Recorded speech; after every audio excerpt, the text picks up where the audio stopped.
Di muka bumi ini Bapak, Ibu, selama waktu sholat sudah tiba dan hadir, dimanapun kita melaksanakan ibadah sholat, karena semuanya dianggap suci dan bersih. Ju'ilat li al-ardu masjidan wa tahura. Dijadikan seluruh bumi ini, seluruh tanah ini, suci, bersih, dan boleh untuk sholat. Kecuali 10 tempat berikut ini. Kita tidak boleh sholat di 10 tempat berikut ini.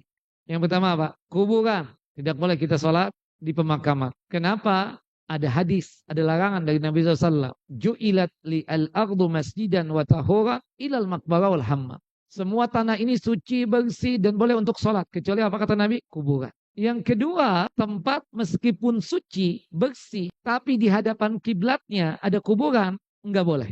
Kenapa Ustaz? Ada larangan dari Nabi. La tusallu ilal kubur, wa la tajlisu alaiha. Janganlah kalian salat menghadap ke kuburan, dan janganlah duduk di atas kuburan. Langsung. Hatta ada temboknya, untuk hati-hati. Kecuali ini masjid. Habis masjid ini jalan raya. Di seberang sana baru ada pemakaman. Boleh sholat di masjid ini.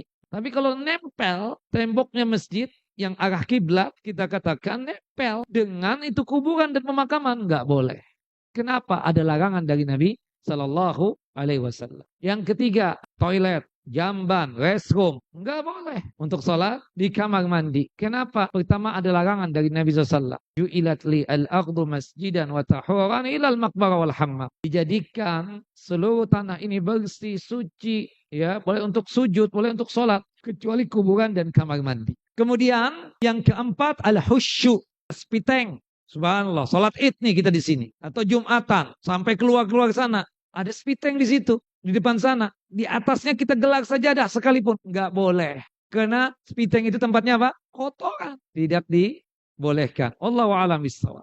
Yang kelima, kandang onta. Kandang onta nggak boleh, tidak boleh. Kenapa? Ada dalil hadis dari Bara bin Azib radhiyallahu anhu. Rasulullah SAW bersabda, janganlah kalian tersebut sholat di kandang onta, karena kandang onta itu tempat kongko-kongkonya syaitan. Itu alasannya. Onta binatang yang halal, kotorannya tidak najis. Cuma untuk sholat di kandang onta tidak boleh secara khusus, karena kandang onta itu tempat berkumpulnya bangsa jin dan syaitan. Kemudian dikembangkan segala tempat berkumpulnya syaitan dan bangsa jin, kita nggak boleh sholat di situ. Maka muncullah yang keenam, yaitu apa? Tempat ibadahnya orang kafir dan tempat ibadahnya orang musyrik, apapun namanya, gereja, pura, wihara, kemudian sinagog, gereja, nggak boleh, tidak dibolehkan ya, kelenteng, nggak boleh, tempat ibadahnya orang kafir dan musyrik. Tidak boleh kita melaksanakan ibadah sholat di tempat-tempat ibadahnya orang kafir dan musyrik. Kenapa? Ya, tempat berkumpulnya syaitan seperti itu.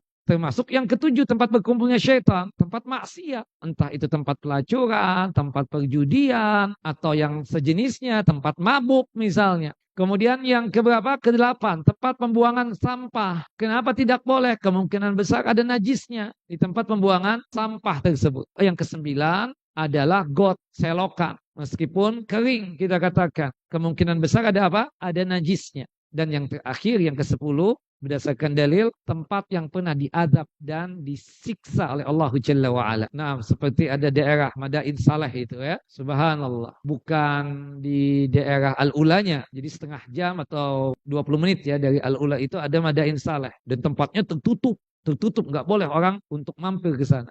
Itu tempat yang pernah diadab. Kita nggak boleh sholat di situ. Kata Nabi SAW, bersegera kalian. Jangan berusaha untuk diam di situ. Sekedar lewat saja boleh. Tidak mengapa yang demikian. Wallahu alam bissawab. Nah, ini 10 tempat yang berkaitan kita tidak boleh untuk apa? Melaksanakan ibadah sholat di tempat tersebut. Selain 10 tempat ini, maka hukumnya apa? Boleh untuk kita sholat. Dimanapun buminya, dimanapun tanahnya.